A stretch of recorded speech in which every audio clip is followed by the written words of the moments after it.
Hi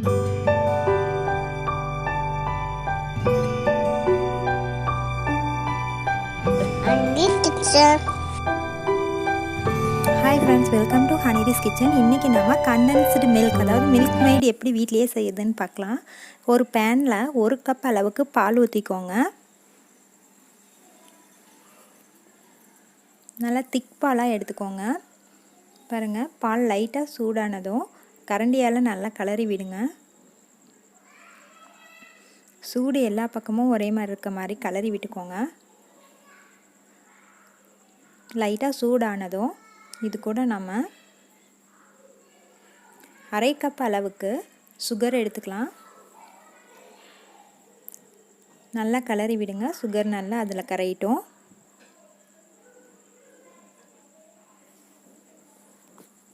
நல்லா கலக்கிட்டே இருங்க.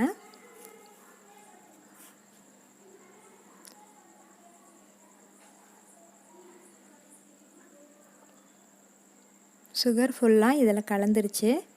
பாருங்கள், இந்த பாலை நல்லா கலக்கி விட்டுக்கிட்டே இருங்க. வெரி சிம்பிள் மெத்தட் தான். பாருங்கள், இப்போ கொஞ்சம் திக்காக இருக்குது பால். இன்னும் நல்லா கலரி விட்டுக்கிட்டே இருங்க. அடுப்பை லோ ஃப்ளேமில் வச்சுக்கோங்க.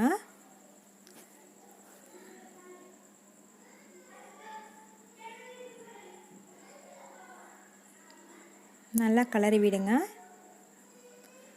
கொஞ்சம் லைட்டாக அந்த ஸ்டேஜுக்கு வந்துருச்சு. பாருங்கள், கண்டென்ஸ்டு மில்க் ஸ்டேஜ் வந்துருச்சு. மில்க் மெய்ட் கடையில் வாங்கினா ரொம்ப விலையச்சு. ஆனால் நீங்கள் இது 1 கப் பால் எடுத்து செஞ்சிங்கன்னா நிறையா கிடைக்கும். உங்களுக்கு வீட்லேயே ஈஸியாக செஞ்சுக்கலாம். எப்போ வேணால் இது நம்ம செஞ்சுக்கலாம். இதுக்காக கடைக்கு போய் வாங்கணுன்ற அவசியமே இல்லை. ஈஸியான மெத்தட் தான். பாருங்கள், நம்மளோட மில்க் மெய்ட் இப்போ ரெடி ஆகிடுச்சு.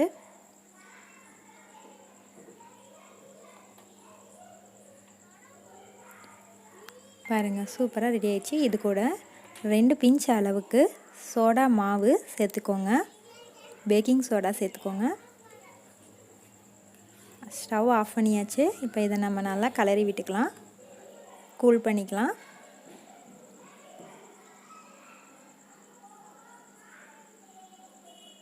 பாருங்கள், எப்படி சூப்பரான கண்டென்ஸ்டு மில்க் ரெடி ஆயிடுச்சுன்னு. இது நீங்கள் எல்லா இதுக்கும் யூஸ் பண்ணிக்கலாம், ஸ்வீட் ரெசிபிக்கும். பாருங்கள், செம்மையாக இருக்குது. வாசமும் நல்லாயிருக்கு. பாருங்கள், அவ்வளோ டேஸ்ட்டாக இருக்கும். இது நீங்கள் கடையில் வாங்கினா விலை ரொம்ப எச்சு. ஆனால் வீட்டில் நீங்கள் ஈஸியாக சிம்பிளாக செஞ்சிடலாம். உங்களுக்கு எந்த கலப்படமும் இருக்காது. பாருங்கள், சூப்பரான கண்டென்ஸ்டு மில்க் வீட்லேயே ரெடி பண்ணியாச்சு. இதை நம்ம ஒரு கண்டெய்னரில் ஊற்றி நல்லா மூடி வச்சுக்கலாம். நிறைய நாள் யூஸ் பண்ணிக்கலாம். ஃப்ரிட்ஜில் வச்சுருங்க. பாருங்கள், நல்லா ஆறிடுச்சு. இதை நம்ம இன்னொரு பவுலுக்கு மாற்றி எடுத்துக்கலாம். சூப்பரான கண்டென்ஸ்டு மில்க் ரெடி ஆயிடுச்சு. என்ன ஃப்ரெண்ட்ஸ், நீங்களும் உங்கள் வீட்டில் இந்த மாதிரி கண்டென்ஸ்டு மில்க் செஞ்சு பாருங்கள். ரொம்ப ஸ்வீட்டாக ஒரு ரெசிபி ரெடி ஆயிடுச்சு. நீங்கள் எல்லா ஸ்வீட் ரெசிபிக்கையும் பயன்படுத்திக்கலாம். நீங்களும் வீட்டில் செஞ்சு பாருங்கள். என்ன ஃப்ரெண்ட்ஸ், இந்த வீடியோ உங்களுக்கு பிடிச்சிருந்துச்சுன்னா ஒரு லைக் போடுங்க, ஷேர் பண்ணுங்கள். இன்னும் நம்ம சேனலை சப்ஸ்கிரைப் பண்ணாதவங்க சப்ஸ்கிரைப் பண்ணுங்கள். கூடவே பக்கத்தில் இருக்க பெல் ஐக்கானை கிளிக் பண்ணுங்கள். தேங்க்ஸ் ஃபார் வாட்சிங்.